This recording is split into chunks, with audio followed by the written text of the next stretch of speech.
with Conor McGregor.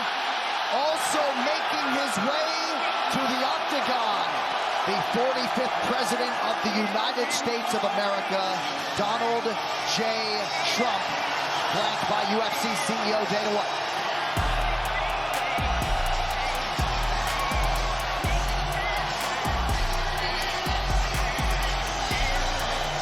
And lost in the pageantry is just how big a mixed martial arts fan Donald Trump is. Hello, and welcome to another episode of No News is News. I'm your host, Alex R. Wagner, and the news is back to being news. After lots and lots of crazy, controversial politics, we now have random stories. I love when random stories come up. Random stories are basically like when everyone just kind of devolves into their own thing on the major media outlets, and then everyone talks about their own little causes.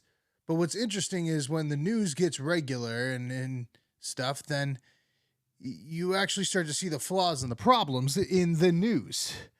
The number one news story or sideline news story that I saw that I was very interested in that I want to talk about today is not what this video is titled, which is in regards to TikTok. That would be the clickbait story. But the number one story that I was interested in is what's going on in Haiti. And Haiti is very interesting. I've always been fascinated with Haiti, even since second grade, basically. We had to have a geography brochure where we traveled to a country creatively in second grade, and we were told we could do any country except for Haiti because Haiti didn't have a government at the time. It was considered anarchy, and that nobody would want to travel to Haiti. I took up that challenge. I debated my teacher, and I was able to do Haiti as my brochure, and I found some awesome, cool facts about Haiti and Haitian food and stuff. And this is back in the 90s when you weren't allowed to even talk about Haiti.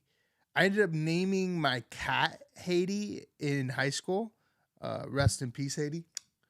And the vets never really understood because I always had to spell Haiti like the island and not like, Haiti person. So what's going on in Haiti? Well, Haiti hasn't voted in an actual election since the mid-90s. They haven't had any kind of forms of democracy whatsoever. So oh man, my phone be ringing. I'm going to turn this off right on the air. That was inappropriate as hell. But basically, they've been doing a lot of intermediate governments, or, different countries coming in and putting somebody in place. So the president was killed or assassinated or shot or whatever you want to say. When was this? This is 2020, 2021. When he was assassinated, there was somebody that was appointed to his place. No vote again.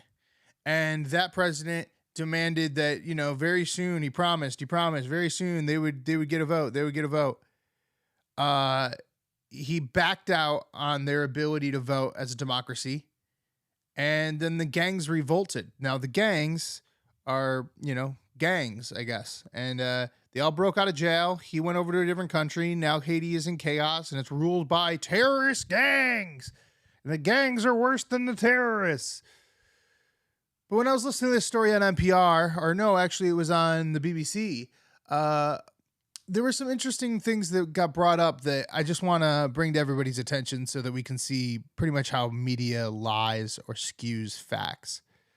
So Haiti never had a vote since the mid-90s. We can't let the gangs run Haiti because they're gangs. When the Haitian president left Haiti, all of the media reports were, maybe it's time for Haiti to decide. They said that Haitians were protesting in the streets, demanding for a free and fair election. And then we found out that the leader of the gangs that stopped airplanes from flying in and caused all this controversy, the guy who is congregating all of the gangs, well, he's an ex-police officer in Haiti. Yeah, if your alarm bells aren't ringing yet, they really should be. I know that this is a comedy show, but think about the comedy in that. We, as the United States, said we shouldn't intervene this time. We should let them protest. We should let them do their thing. Oh, wait, the guy we appointed, the no one in Haiti appointed, isn't allowed to be president? Well, we can't let the gangs run it. The gangs are hurting everybody. I would love to have Tucker Carlson drop his ass in there and start asking Haitians whether they like the gangs or they like the leadership before better, because there was a lot of ties to the Clinton Foundation and Bill Gates Foundation. There's a lot of poverty. There's a lot of people that were moments away from poverty the second that this occurred. And a lot of news organizations, a lot of people calling for Haiti to finally decide their own fate. And then it feels like Haiti decided their own fate. And now you're saying that the new president or the leader of Haiti, the leader of the gangs, an ex-military guy who was arrested, an ex-police officer who was arrested, shouldn't decide that the dictators that we appointed should. So very interesting shit going on in Haiti. Also, fun fact, they call the guy that's in charge barbecue. And of course, on the BBC, they were like, well, he says it's because his mom used to have a barbecue joint, but we think it's because he's burning buildings and burning people alive. A man named Barbecue, his mom owned a barbecue sandwich place, and now you're calling him saying he's burning people alive. Sounds like propaganda to me in a third world country. Let's not do that anymore, okay? So that's the end of my rant on Haiti. And now on to TikTok. So what happened with TikTok today? What did they do? On this vote, the yeas are 352, the nays are 65. One present, 2/3 being in the affirmative. The rules are suspended, the bill is passed, and without the objection, the motion to reconsider is laid on the table. Wasn't it in 2020 that Trump wanted to ban TikTok and everybody was like, there's no way you can even do that? Now you got Congress actually voting to ban TikTok and everybody's like, please don't, including Donald Trump. It's bizarre. If you don't know what's going on with TikTok, I think the easiest way to explain this is to have a senator, one of the last living Kennedys from Louisiana, Mr. Senator Kennedy, tell us, what's TikTok about? Well, the issue is not President Trump, and it's not even TikTok. The issue is the Communist Party of China. And as I've said before, I wouldn't turn my back on the Communist Party of China if they were 2 days dead, and you shouldn't either. TikTok is owned 100% by a Chinese company called ByteDance. And ByteDance, the Chinese company, is controlled by the Communist Party of China. And the fear, of course, is that the Communist Party of China, through ByteDance, will use TikTok to access our data, to conduct cyber espionage, to advance Communist Party of China views, to access the software on our telephones, to meddle in our elections. I feel like Senator Kennedy should just retire and read children's books and explain things that are, Gen Z culturally significant that none of us understand. He's like the live action version of a Dr. Seuss novel. But now that Congress is trying to ban TikTok, it seems as though Donald Trump is against it. And why is Donald Trump against it? The Republicans just voted Republicans and Democrats just voted to ban it. You don't think they should ban it right now? Well, I didn't say anything other than you have to look at Facebook. Facebook is the enemy of the people. They did those lockboxes. They spent $500 million. Do you know, if you spent more than $5,600 or whatever the number is, if you spent $100 more, they put you in prison for campaign violations, right? Zuckerberg, or Zuckerbucks, whatever you want to call him, is spending, the number is crazy. He's spending $500 million in the last election, and nothing happens to him. And that money's being passed all over the place, especially on the lockboxes, or so-called lockboxes, because they're not lockboxes. I call them open boxes. Saying Facebook is the enemy of the people is probably the oldest man thing in political history. Like, I know he's like over here battling with Truth Social and Facebook, but like most people aren't on those platforms. Most people that are, I mean, maybe actually, you know what? Most people that are voting are definitely on Facebook and Truth Social. And you need to keep them away from the TikTok. But if you, well, maybe do they go on the TikTok? Do the olds go on the TikTok? Is that what Trump's saying? But I think it's because it's not an American company, right? So if it's not an American company, how can we make it American? Start with TikTok, because I think we're all trying to understand what's happening here, whether it should be banned, divested, or otherwise. And if it is divested, who may be a potential buyer? Well, you know, when I was Treasury Secretary, I chaired CFIUS, and CFIUS approved, and I had President Trump sign an order that TikTok had to be sold. And I continue to believe that. So I think the legislation should pass. And I think it should be sold. I understand the technology. It's a great business, and I'm going to put together a group to buy TikTok. You're trying to buy TikTok? I am, because this should be owned by U.S.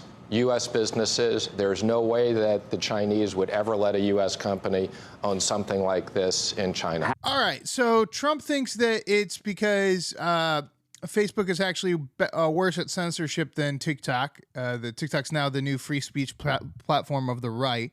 But let's go to Ted Cruz. He'll make the argument against that. Go ahead. Hashtag Tibet was 30 times more common on Instagram than on TikTok. The hashtag Uyghur was 8-to-1 on Instagram versus TikTok. The hashtag Tiananmen Square was 57-to-1 on Instagram versus TikTok, and this one's the one that's most compelling.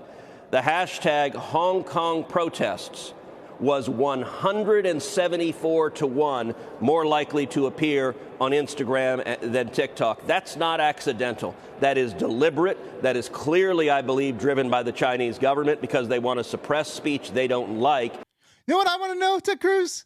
Why stop looking up like weird things to do with China and being like, look, China covered up China's issues in America. How about we look up American issues? Like, hashtag vaccine. All right. How many are going on Instagram versus TikTok on the vaccine? How many are going on Instagram versus TikTok on the COVID? The things that matter to us: immigration, U.S. election interference. Maybe you should be looking at things that are being censored in your own country instead of focusing on Tiananmen Square in China and protecting them. Weird thing to be doing. Also, your facts really don't add up because, like, the equatability of the program and the push that it's doing, you just don't understand what's going on. So on TikTok, they make videos, okay? And those videos get sent out to the people that are watching them. And they use hashtags for those videos, which then attach to those searches. On Instagram, you have posts, videos, reels, threads, Facebook posts that have somehow been coordinated into Instagram posts, all kinds of weird things. And I think that the thing is that Instagram, as well as Google, as well as the rest of them, are trying to become big search engines, which is why Elon Musk is Elon Musk, right? Remember when they all said that they were going to leave Twitter before Twitter was even X, and now it's X, and now they're on X, and they're asking for interviews from the president of X, and he's calling them out. He is calling them out. Also, Don Lemon has a show again. When did that happen? Everyone, it's Show here. Just wanted to share some thoughts with our US users about the disappointing vote in the House of Representatives. There has been a lot of misinformation, and I hope to clarify some things. First, Thank you to our incredible community. You are what makes TikTok so special. Thank you for making your voices heard. Over the last few years, we have invested to keep your data safe and our platform free from outside manipulation. We have committed that we will continue to do so. This legislation, if signed into law, will lead to a ban of TikTok in the United States. Enough to do the math and catch up now. Basically, every day, these people say, we're nothing like China. And now they just voted for a bill because they wouldn't allow this in China. We're supposed to be better than China. People are supposed to be able to come here, buy land, create a business, and then it flourishes and it helps the economy. And then they can do whatever they want with that money, including building CPACs or doing whatever and creating American influence. And if they even want to run for president like Donald Trump can, then they can. That's apparently the American dream. And we've been explained that in China, what happens is someone buys land, creates a business, it becomes too successful, and then the government comes in and intervenes. Is that not what's happening with TikTok right now? Somebody that is a Chinese national came in, bought American land, created a company in America, and now we are pushing them out because they're too successful. Just like the Chinese.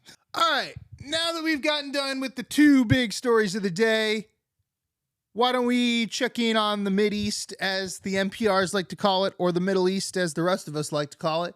Anthony Blinken, Secretary of, I don't know, fucking commerce, shopping at Walmart, whatever the fuck he's doing. Ceasefire, ceasefire, ceasefire.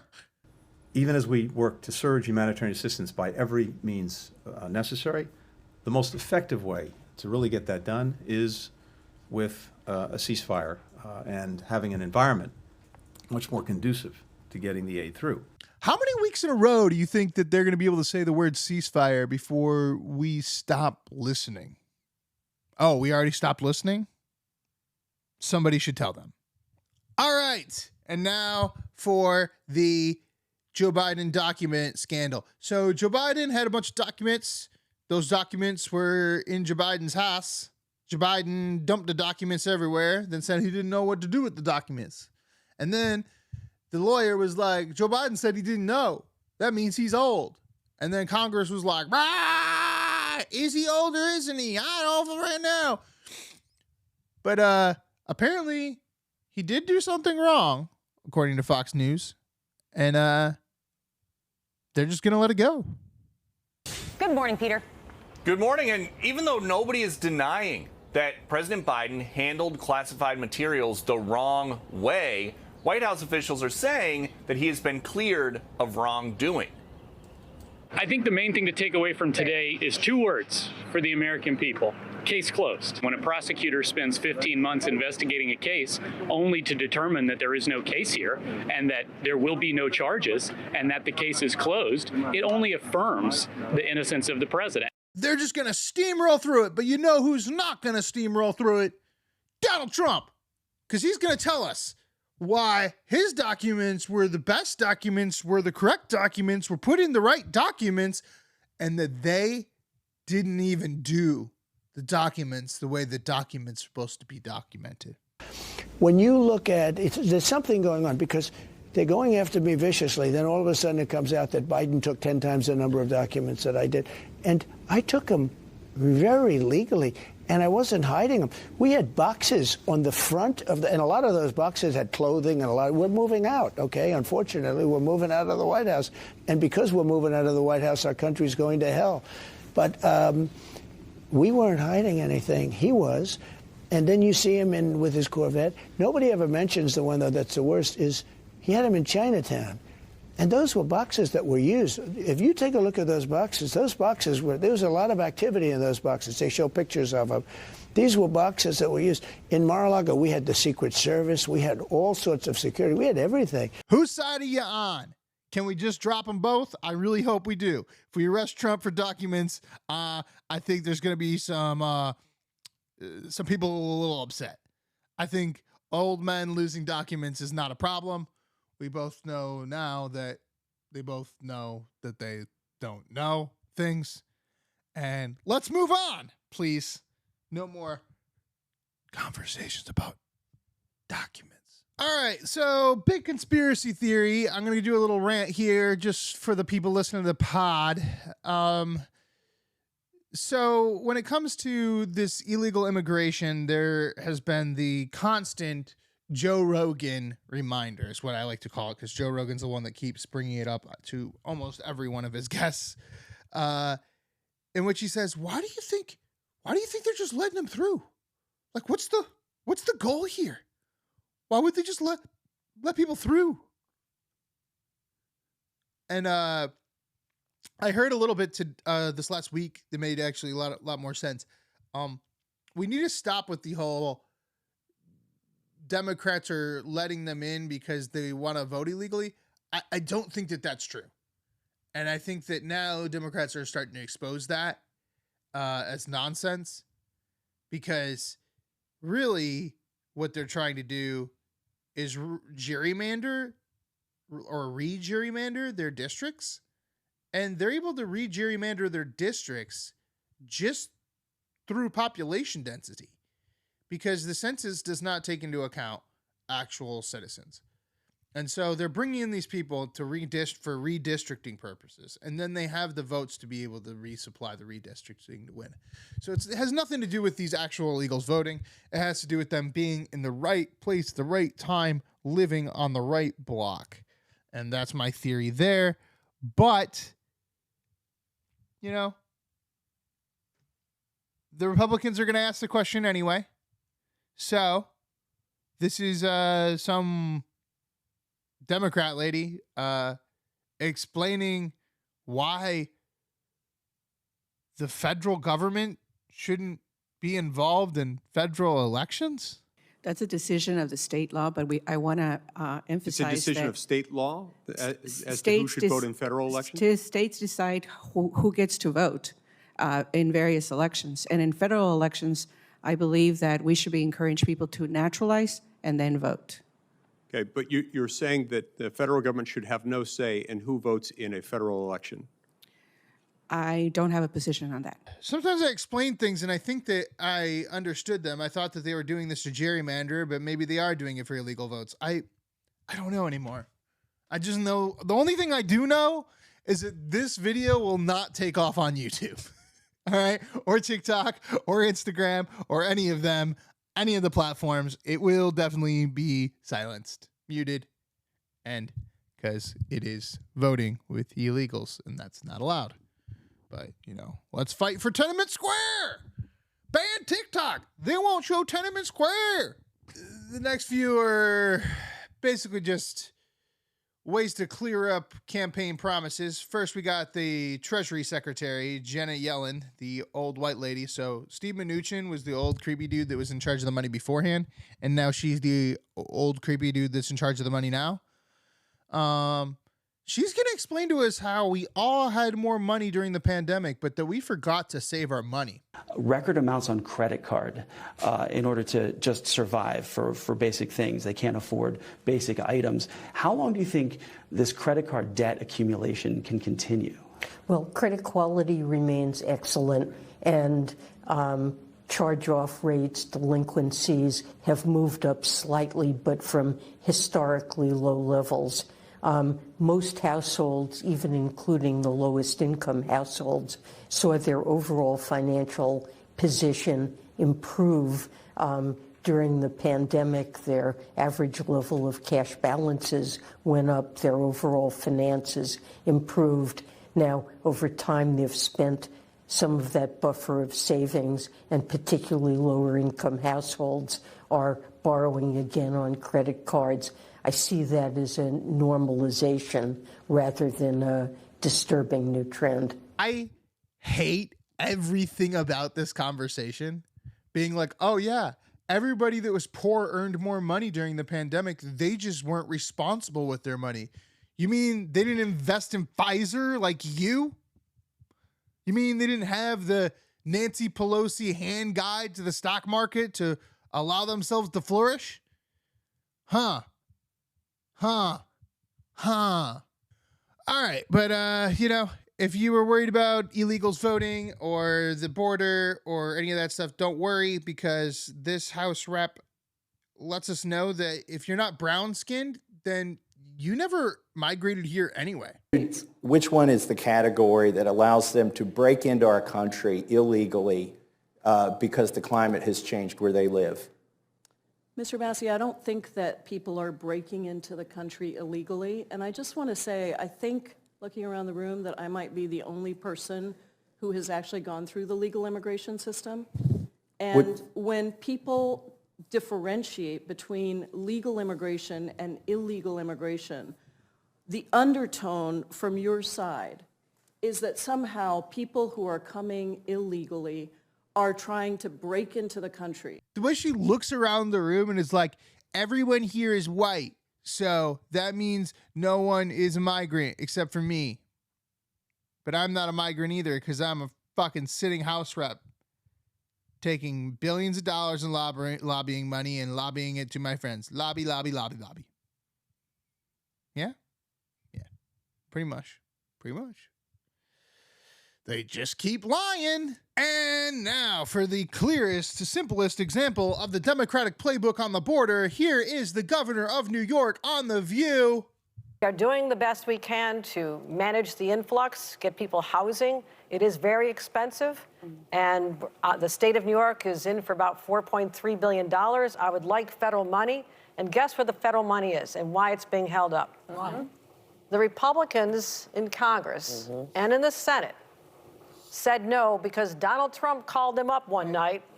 The night before, they should have voted on this to send 2,000 more agents or Border Patrol people to the border. I need some on the northern border, by the way. We border Canada. Money for states like New York, that would have helped us a lot. And just have a different path to citizenship and look at the asylum and whether it's too loose right now, the way it's being used and probably abused. So I blame the Republicans now. The mess was bipartisan before that. Democrats and Republicans have not successfully found a way to have a path to legal citizenship because the employers want this. And I've said to the 10 Republicans in the House of Representatives who represent the great state of New York, saw them at the State of the Union. I saw them. I said, why don't you all march into Speaker Johnson's office tomorrow? Because there's 10 of you. You know that crazy Freedom Caucus? There's only 11 of them. So use your voice. Say, my state needs this. Blame Republicans. Blame Republicans. If we don't get votes, then we know it's Republicans' fault. Blame Republicans. Blame Republicans. We took this from the South Park movie anyway. All right. And now for the Biden Gaffe Hour. First, we have Joe Biden on a podium, and he's saying some stuff. Tremendous amount of things you can cut. Let me be precise. Tremendous amount of things you can do, not cut. He said, but the bottom line is, he's still at it. And he said some stuff. So now we have Joe Biden, and he's on a campaign trail in a group of old people that just love him, and he wants to answer a question. Can he answer a question? Anyway, am I allowed to take any questions? Anybody here to stay?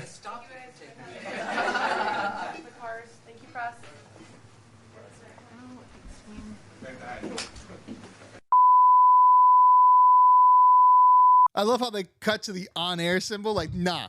Like, he just sits around. The one guy with his hand up, he's like, I just wanted to ask what flavor ice cream was your favorite.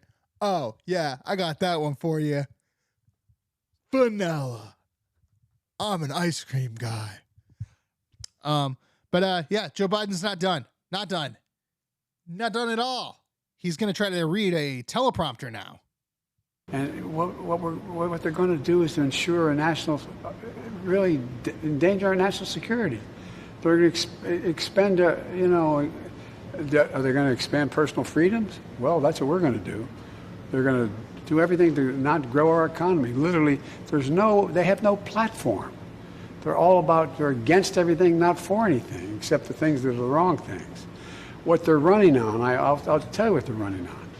They're running backwards. It's about the future, not the past. But guess what? We won't let them win the past. So this week on the show, we learned that Joe Biden can't do a speech unless there's a bunch of people clapping for him the entire time on live television and they shot him up with steroids. He cannot answer any questions on the campaign trail to anybody, including the old people that are just asking about ice cream. And he also does not know how to read a teleprompter. Joe Biden. I hope he stays president. This election is going to be about one thing and one thing only. It is disinformation from the Chinese government or Russia. Is Russia involved? Russia involved in the election? Huh? I do have to ask you about Russia. Do you think they're going to intervene in our election again? Do you worry about that? Do you worry? They're already intervening in our election. I mean, that is happening now.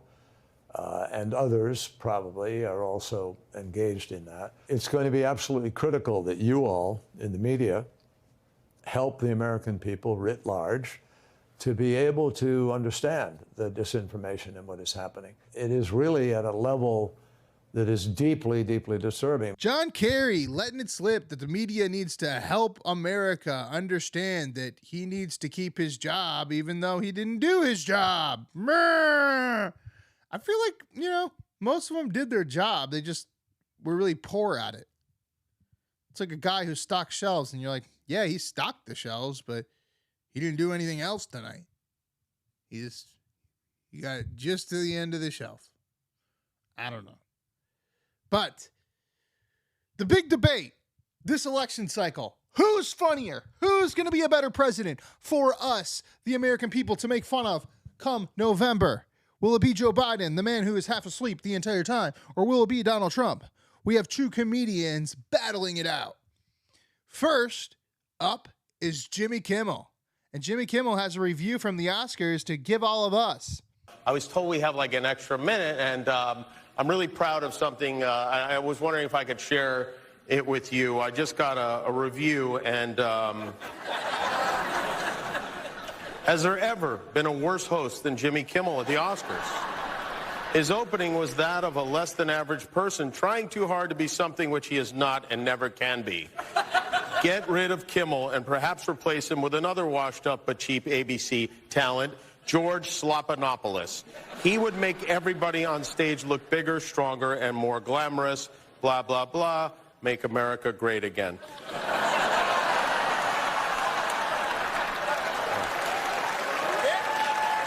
Honestly, he did get me because I didn't think that he was immediately going to go with Trump. I know that might just be gullible with me.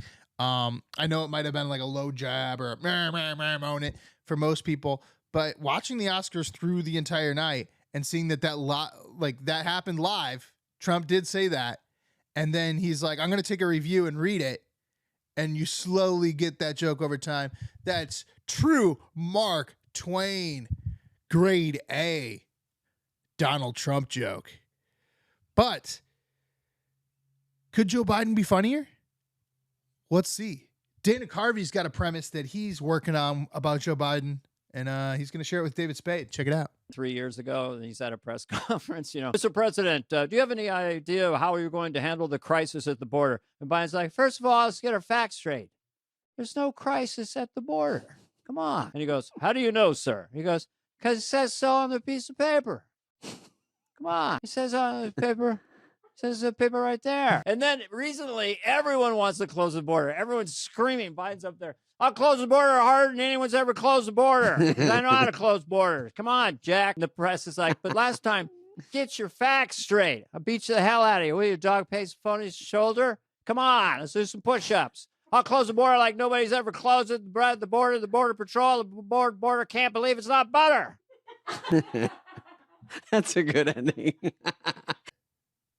I mean, there is undoubtedly no doubt that Dana Carvey is definitely funnier than Jimmy Kimmel, but Trump's still a pretty damn funny laugh. But so is Biden. This is great. I hope that the next election we get Robert Kennedy Jr. in there so we can all just go back to normalcy. I mean, they'll be screaming at him, but there won't be anything to make fun of. Otherwise, we're just going to keep pointing the finger until it explodes. I don't know. How do we keep doing this? Like, I'm only a month into this show and I'm already exhausted, people. I know you got to be exhausted with all of the pummeling ads and yelling and force blah, blah, blah. A lot of people just ignore all of it. And if you ignore all of it, where are you at? I think you're probably on Donald Trump's side because you're still like, fucking mustard is $8 a bottle or whatever the fuck. And that's hard to get away from. They've tried to just go on news stations and programs that Don Lemon created that no one has ever watched and explain to us how we're all wrong and the economy's great and that no one's crossing the border illegally and all this other nonsense. But at the end of the day, I think the American people know because they don't know. They're not sitting there watching all the news like I'm watching the news. And if you're watching all the news like I'm watching all the news, then you know that no news is news. And this has been No News is News. I'll see you sometime next week. Hopefully there'll be more weird crap and stuff to talk about. You know, am I in support of the TikTok ban? Sure. But I'm also in support of, you know, free speech in places other than just China. Okay. Have a great weekend. Bye. Guys, I guess just don't follow the fucking sky, you know?